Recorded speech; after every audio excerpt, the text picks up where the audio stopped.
My name is Jerry White Jr. I'm your Spokane Riverkeeper, and right now we are down on the banks of the Spokane River at a place called People's Park that has gotten extraordinarily popular for lots of reasons. It's a beautiful place to come take a walk along the river. It has a deep, deep history, thousands of years of history of people living along the banks of the river here, fishing, indigenous populations, and then more recently the city of Spokane just up the river from us. The other thing that's really fascinating about this spot is it's actually at the confluence of one of the main tributaries of the Spokane River called Hangman Creek. And Hangman Creek is actually named Hangman Creek after the lynching of several indigenous people in the 1850s, and it marks a very sad and tragic chapter of history that we don't want to forget. But today we're here talking about the river's fish, and we really believe that this walk that we're going to take is a great way to not only learn a little bit about the geography of the area, the rivers, but also the keystone pieces of the ecosystem of the Spokane River watershed, which is all of the different kinds of fish that once lived in the Spokane River, currently live in the Spokane River and Hangman Creek, and then in the future may again live in our watershed. And we're going to talk about all three of those as we take a walk today along the banks of the river. So what we're going to do is, right here you're in the parking area of People's Park, and there's free parking here. It's a beautiful spot, and we're going to walk actually to the south and find the banks of Hangman Creek. I'll talk a little bit about Hangman Creek and why it is important to fish and why it is a very interesting place to come take a look at.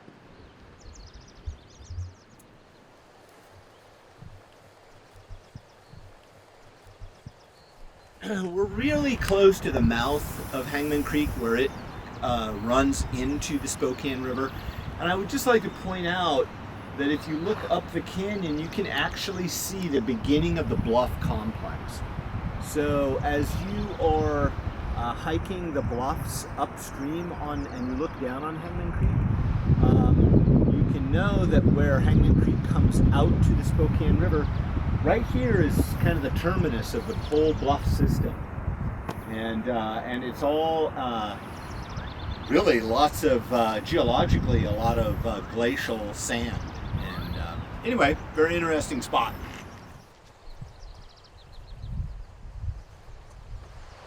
This is below me is Hangman Creek, and it really bounds the south end of People's Park on our walk. And I'm going to talk just a little bit about the fish that were at one time in this watershed and in this creek in particular. First of all, a little statement about fish. Why are fish important? Because most of the aquatic ecosystems are supported on fish life, including a lot of terrestrial species. So if you see kingfishers, if you see osprey, if you see otters, bear, all kinds of animals depend on fish for a living. So fish are very important in holding up not just the terrestrial ecosystem, but the aquatic ecosystem that you would find in Hangman Creek or later when we look at the Spokane River. There were a number of native species of fish, starting with the very small one like dace and sculpin that lived in the river. But as we move up the food chain, you had larger fish like mountain whitefish and our iconic redband trout. Redband trout once numbered in the many hundreds of thousands of fish in our watershed. Today there's just a remnant left, but we'll talk more about those when we get down to the main stem of the river. But at one time, what's really fantastic about this piece of river that everyone should know is that there were at least 2 runs of salmon in this particular piece of water. So there was a Chinook salmon that came up this creek. It spawned or reproduced. They mated in the creek, lay their eggs, and then those eggs would mature, hatch out, and the little smolts would actually out-migrate out the system from Hangman Creek out to the Spokane River, and then out to the Columbia River and out to the Pacific Ocean, where they would spend 4 to 5 years feeding in the ocean and then come back home to mate again as adults. The adults would actually die after mating. The female would dig the red or the nest with her tail, and then the two fish would mate and lay eggs in this area, all the way up the 60 miles of Hangman Creek. Indigenous people, several tribes, the Spokane tribe of Indians, as well as the Coeur d'Alene tribe, and we know that people came from as far away as the Snake River, Nez Perce tribe, came to this location to fish for these fish. I want you to keep in mind, a returning Chinook salmon could weigh as much as 80 pounds. That's a fish this big. They called them June hogs because they would arrive in the early summer and start making their way up the river. And indigenous people would fish for them later on when we had Anglo-Americans beginning to fill in this area, and other immigrants coming and settling this area. Other types of people fished for these fish as well. And it was actually a sport fishery that Zane Grey at one time even came out and fished in this area. So extraordinarily valuable from a fishery standpoint, because when these salmon died after spawning, they would actually rot into the riverbed, and all of those nutrients from their bodies were sort of injected into the river system. So that's a lot of ocean nitrogen. And all of that nitrogen would have been a massive nutrient train that would have supported all kinds of other animals. And it probably was not uncommon at one time to see grizzly bears here, also supported by all of these ocean nutrients and dead salmon and bald eagles and all kinds of things. Not to mention many, many different kinds of insects. So the entire food chain was sort of supported by those salmon.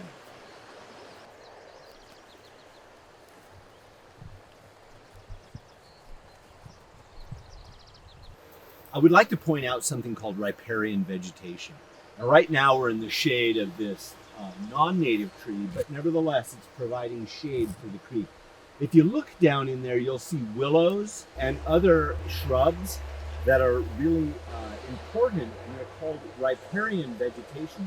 The riparian zone is that zone right along the sides of a creek or a river, and scientists have said that something like 80% of the species, both aquatic and terrestrial, spend some portion of their life inside this riparian area.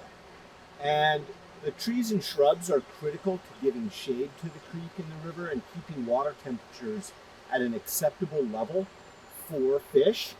And they provide a lot of habitat for bugs and insects, and that in turn support bird life and fish. So that riparian, those shrubs along the creek, are very, very important to the health of the creek.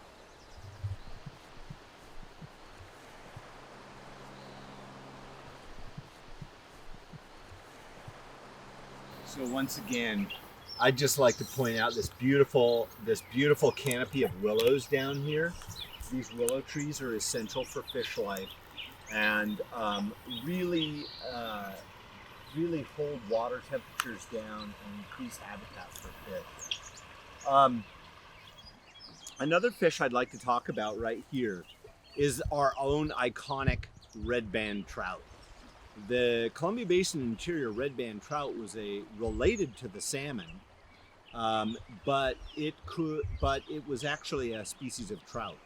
Interestingly, like the salmon, some types of redband trout would have lived in our river system that you can hear just behind me, Hangman Creek, but would have also exited the system out to the Pacific Ocean and grown really massive out at sea and come back as a fish they call the steelhead.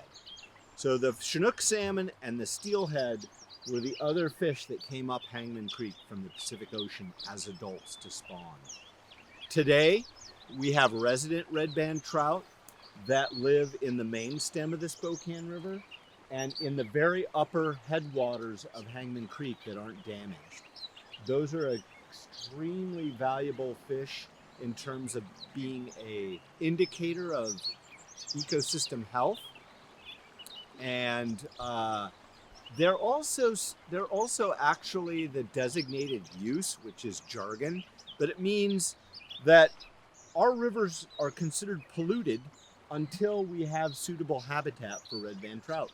So a lot of my work goes to trying to restore our watersheds back to the point where they'll all support redband trout. Right now, redband trout cannot live in the mainstream of Hangman Creek. Too hot, the temperatures get up to 70 to 80 degrees because of the lack of riparian vegetation in the headwaters. And it's too muddy and silty, and that we'll talk about a little bit later.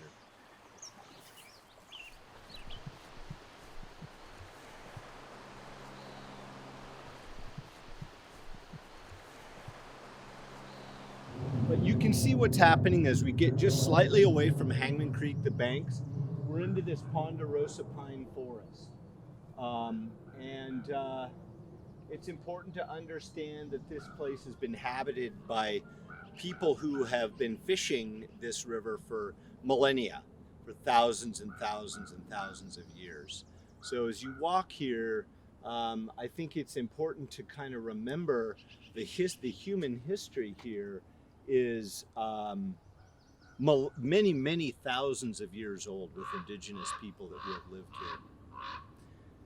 And those civilizations were really standing on the shoulders of the river's fish. So some estimates say that 60% of the diet of a person who lived here 200 years ago or 2,000 years ago would have been fish. And the historic fish consumption average was over 2 pounds of fish a day. So fish are extremely important and have been to the culture of this watershed for millennia. And I do believe that as we walk People's Park, it's a really good thing to remember the tribes who have lived here at one time and still live here on both the Spokane River and Hangman Creek in the case of the Spokane tribe and the Coeur d'Alene tribe. And remember that their history is so deep here on this land. And we'll talk more about that too.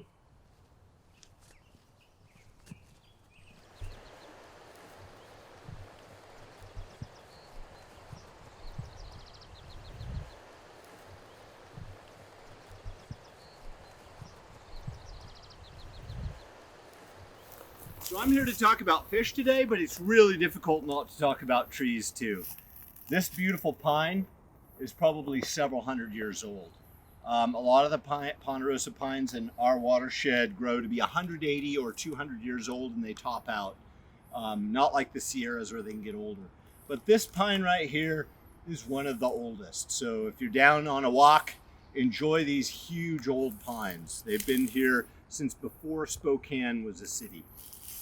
And they would have been here when there was an indigenous village here of Middle Spokane tribal people.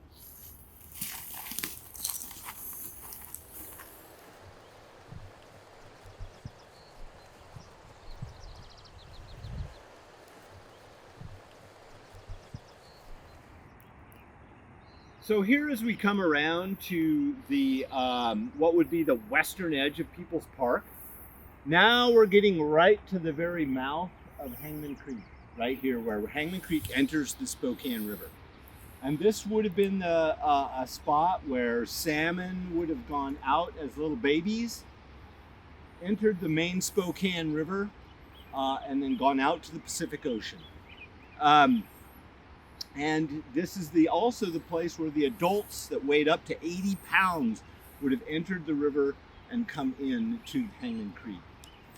Right now, Hangman Creek is not habitable for most species of fish. There are probably a species of fish called northern pike minnow that can tolerate very hot water. There are Asian carp, which are an import. And we think maybe some redband trout go from the top of the system out to the main stem and back when the conditions allow. That is, when the water temperature is okay and when the sediment is not so thick in Hangman Creek that it doesn't choke them out. But they really can't live in the main stem of Hangman Creek anymore for a variety of issues. And we'll talk a little bit about that when we get out to the mouth of the creek. But notice the beautiful willows. We love to see the willows in the sense that they are they're also an indicator of watershed health. So we want to encourage the willows to keep growing in the riparian area.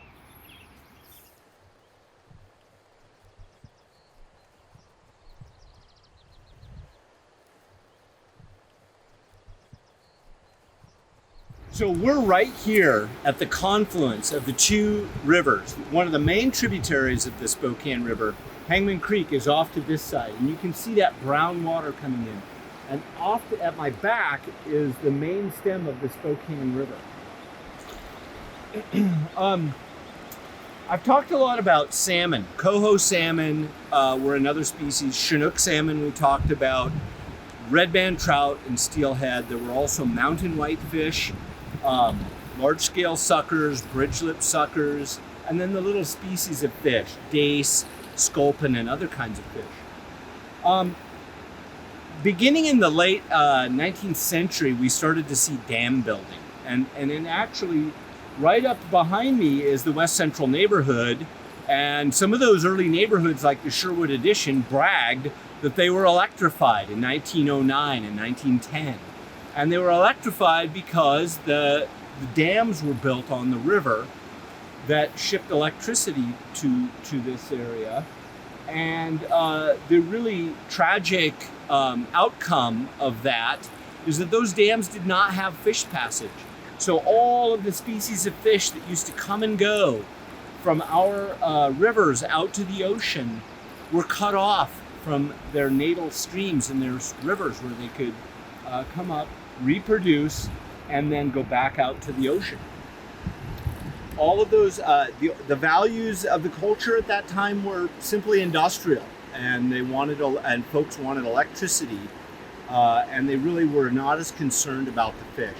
So the result is that today we have some 7 dams on the Spokane River that have segmented fish habitat so that they can't travel back and forth, and 2 major projects, Grand Coulee Dam and Chief Joseph Dam on the Columbia, that separate the salmon and the steelhead from their upriver habitat right here.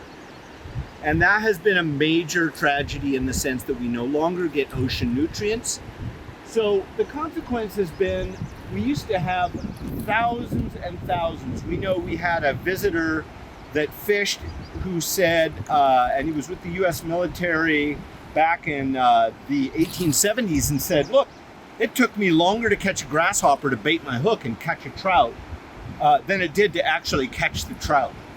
The trout were that thick in this river. Now there's probably only 200 to 400 fish per mile is what recent fish scientists have told us. Keep in mind, in Montana, in really functional trout streams, you might have 1,500 or even 2,500 fish per mile. So our native fish, our native redband trout are still here, but they're greatly in reduced numbers. And they're also struggling with habitat degradation. Hangman Creek has suffered a lot of land use issues with agriculture and other land use that has polluted it with sediment. Now that's getting better. We're working on changing the laws. We're working on better farming practices to keep that soil out of the river, but it's still highly degraded. If you go all the way up Hangman Creek, the Coeur d'Alene tribe is doing amazing work at restoration, and they do have expanding populations of redband trout in the upper headwaters. But it's a deep concern, both dams, high temperatures, sediment pollution from agriculture, and other issues like nutrient pollution, not to mention industrial pollution. We have 5 large wastewater treatment plants that discharge chemicals to the river, and those are environmental insults to our fish. So we have a long ways to go to take care of our fish. There are some really bright spots on the horizon.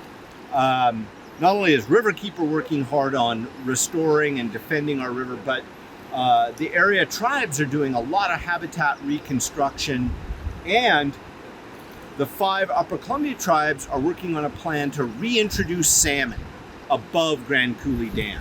And if they're able to do that, we will once again see runs of fish back up this high in the basin.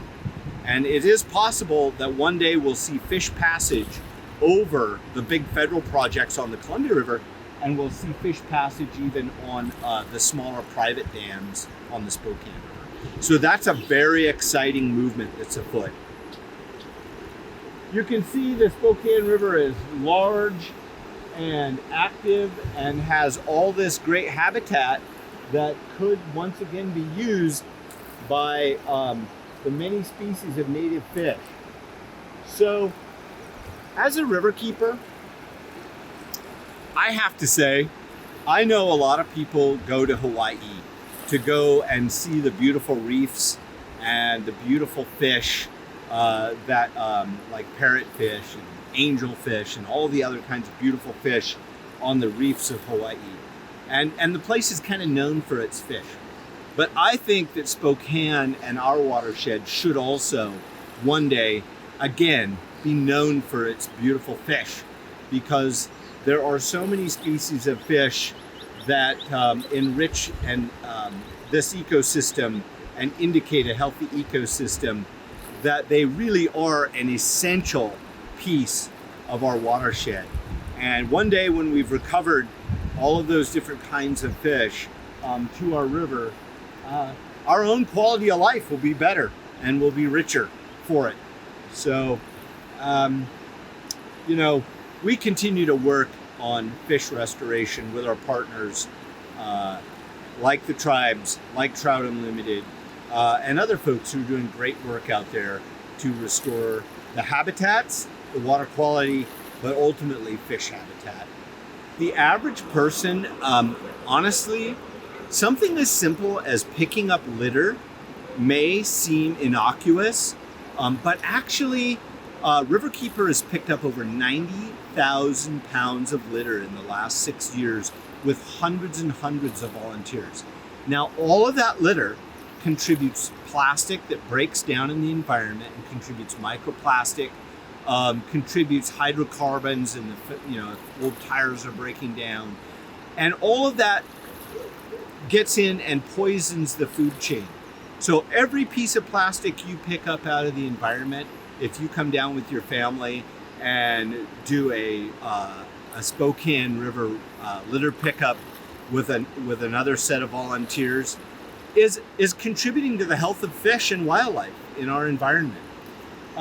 Most of the birds that are around this area, they're now finding have microplastic in them because they eat so much of the plastic along the sides.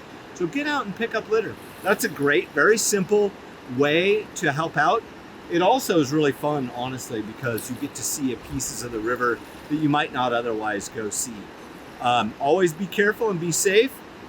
Travel in pairs and larger groups, but get out and see your river and pick up a little bit of litter. It's a great way to help out the fish, the birds, and ultimately the people of our watershed.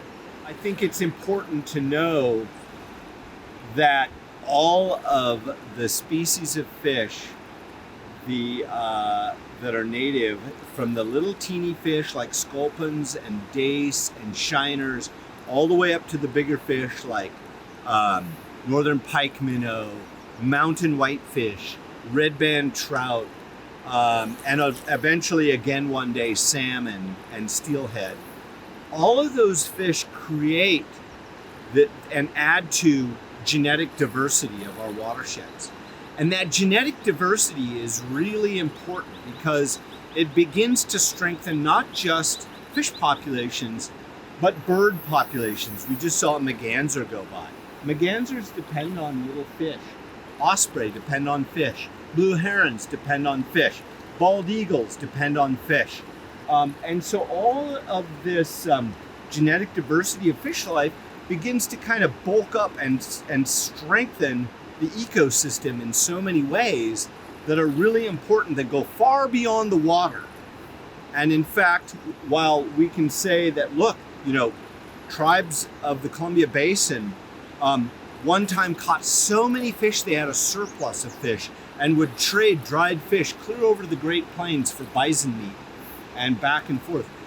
That's the example of the power and strength that fish can bring to human life even. And I would argue that today, that when we get those fish back, the salmon back, and we restore our habitats so that fish can live in here and they're full with all of that genetic diversity, that we ourselves are going to be a richer community for that fish life.